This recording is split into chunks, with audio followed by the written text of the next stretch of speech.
ቅድም ሻወር ስትወስጂ እኮ ዳጣ ገብታ ነበር። ምን? የት ነው የገባችሁ? አንቺ ሻወር ስትወስጂ ገብታ በስልኳ የማይሆን ነገር ስታረጋችሁ ነበር። መዲ እንዲህ አይነት ነገር በልጅ ፊት አይወራም። ምንድን ነው የምታወሩት? ዳጣ እኔ ሻወር ስወስድ ምን አደረግሽ? ኧረ እማዬ እኔ ምንም አላደረኩም። ሪሊ ልጅቷ በጣም ቀጣፊ ናት። ባካችሁ ላታምኑኝ ትችላላችሁ፣ ግን ለምን እንደፈለገችው ባላቅም ሻወር ስትወስጂ ገብታ ቀርጻችሁ ነበር። ምን?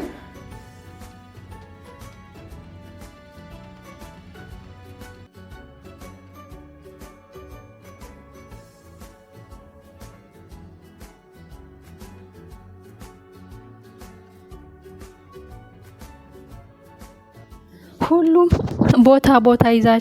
ቦታቸውን ይዘው ቁጭ ብለዋል።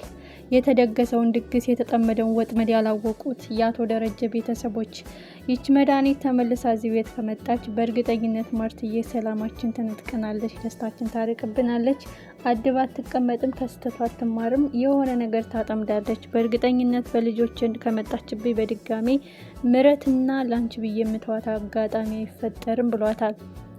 በሌላ በኩል ወይዘሮ ማርታ የዳጣ ልደት ከ3 ቀን በኋላ ነው የሚለውን ንግግር በአቶ ደረጀና በወይዘሮ ሰላም ከሰማች በኋላ ጥያቄ ምልክት ሆኖባታል። ወደ ውስጧ ማስረጻ ይህ ጉዳይ ወዴት እየሄደ ነው? ስር እየሰደደ ነው? የማላቀው ሚስጥር አለ እንዴ? እያለች በምትታዘብበት አጋጣሚ ነገርየውን ቸላ ተወት እያደረገችም ዳጣን ጠይቃት የተወለደችበትን ቀን ሳታውቅ እድሜዋን ሳታውቅ እንዴት ሰላምና ደረጀ ሊያውቁ ቻሉ? ዳጣም በውሸት እንደ ቀልድ ተናግሬ ሊሆን ይችላል እንጂ አላውቅም ያለችው ነገር ሜቢ እንደዛ ብላ ነግራቸው በትኩረት እነሱ ይዘውላት ሊሆን ይችላል የሚለውን ነገር አስባ ሊሆን ይችላል። ወይዘሮ ማርታ መድኃኒት ገና ከመምጣቷ ሌላ ወጥመድ ዘርግታለች። አብጌል በትክክል ለእህቷ ጠበቃ የምትቆምበትና የእናት አባቷን ትዳር የምትጠብቅበት አክስቴ ብትሆኝም የእናቴ ታናሽት ብትሆኝም ግን ለቤተሰቦቻችን የማትጠቅሚ ነቀርሳ፣ ለቤተሰቦቻችን የማትጠቅሚ አደገኛ ዘመድ ማለት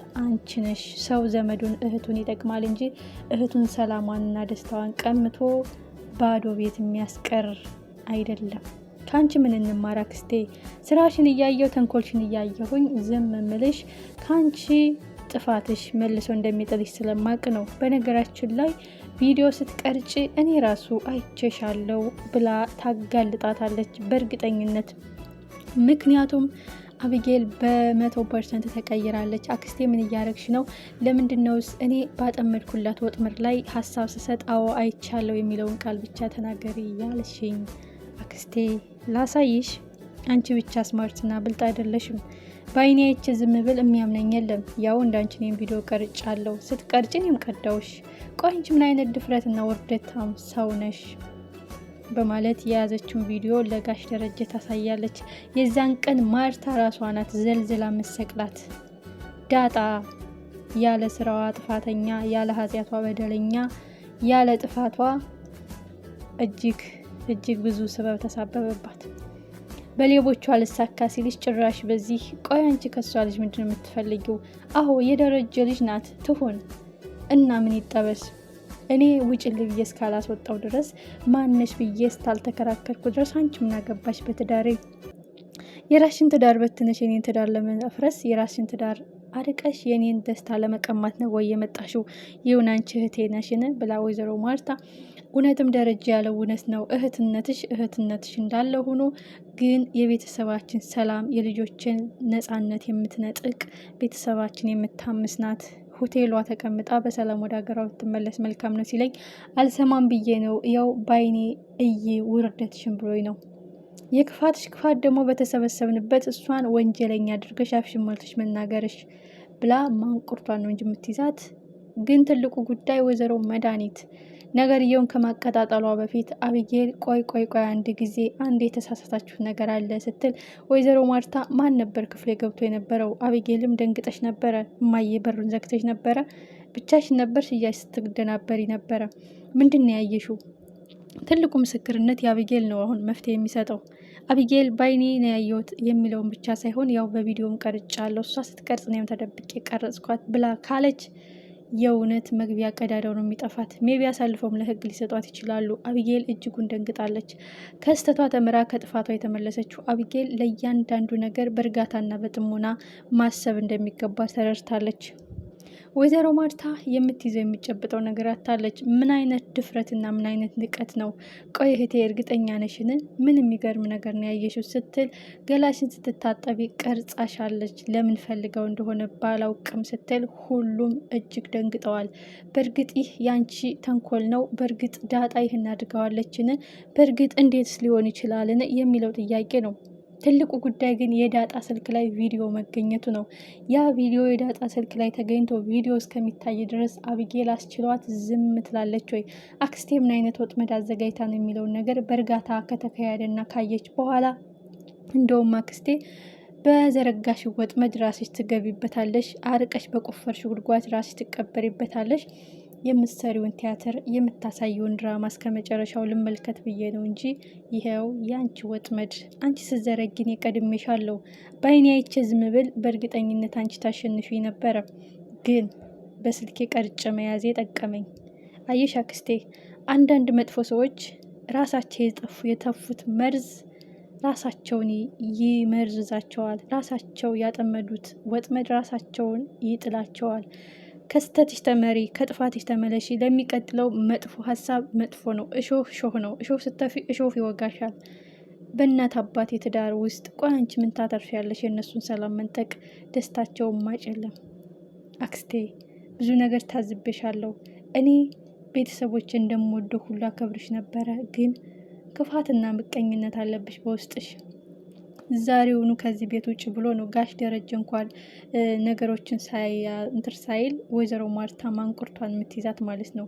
ይቺ ልጅ ምን አረገችሽ? ምን ቀማችሽ? ምን ነጠቀችሽ? በማለት እጅግ የመጨረሻ ውሳኔዋን ትወስናለች። ይህ በጣም ያሳዝናል። በጣም ማለት ነው። አስቡት።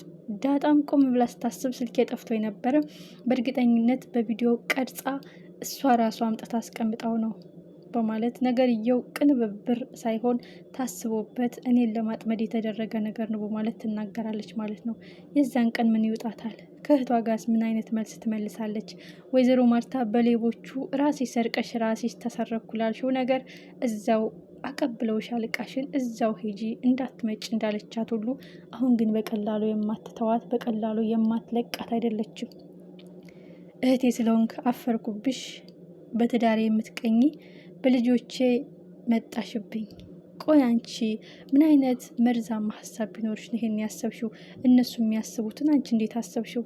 እነሱ እንኳን አይደለም ክፍሌ ገብተው ቪዲዮ ሊቀርጹ ክፍሌ እንኳን ሳያንኳኳ አይገቡም። ምን አይነት ድፍረትና ወራዳ እንደሆንሽን የተረዳሁት እህቴ። የእውነት አንቺ የኔ እህት ነሽን? ያው ስራሽን ራስሽ በራስሽ አጋለጥሽ። ነገሩ ባሌን አልሰማም ብዬ ነው። ከስተቷ አትማርም፣ ከውድቀቷ አትነሳም። ሁልጊዜ ደስታችን ለመቀማትና ቤተሰባችን ለማመስ ነው። ከውሃ በላይ የዋህና ተጫዋች ቅን የሆነች ልጅ የለችም። እሷን የምትጸየፍ እሷን የምትገፋ ታዲያች ምን አክስት ናት? ምን አይነቱ ስማርት ከሆነ ዓለም የመጣች ናት ብለሽ ታስቢያለሽ? ሁሉ ነገሯ ከህፃናት እያነሰ ነው አስተሳሰቧ። አንቺ ስለሆነ ዝም ብያለሁ ማርትዬ። አይደለም አንድ ሳምንት አንድ ቀንም የእሷን ጸባይ ችለን መኖር አንችልም፣ ግን ፊት ለፊት ስትጋፈጫት የዛን ቀን ህመሙ ይገባሻል በማለት ወደ ቤት እንድትመጣ የፈቀዱት ጋሽ ደረጀ ገና 24 ሰዓት ሳይሞላት ሌላ ጥፋት ዘርግታለች። እንኳንም ዘረጋች፣ ምክንያቱም አቢጌል አይታታለች፣ ቀርጻታለች። ዳጣ ራሱ የምትታገሳትና እኔ አላረኩም ብላ የምትከራከራት አይመስለኝም። በዛ ማርም ሲበዛ ይመራል። እናትና አባቴን ባልኩ ነው ያከበርኩሽ፣ እትዬና አባዬን ባልኩ ነው በጣም የታገስኩሽ። ከዚህ በላይ ግን በአንድ ቦክስ ብዘርርሽ የዛን ቀን አደበሽ ትቀመጫለች በማለት ማንቁርቷን ነው የምትይዛት።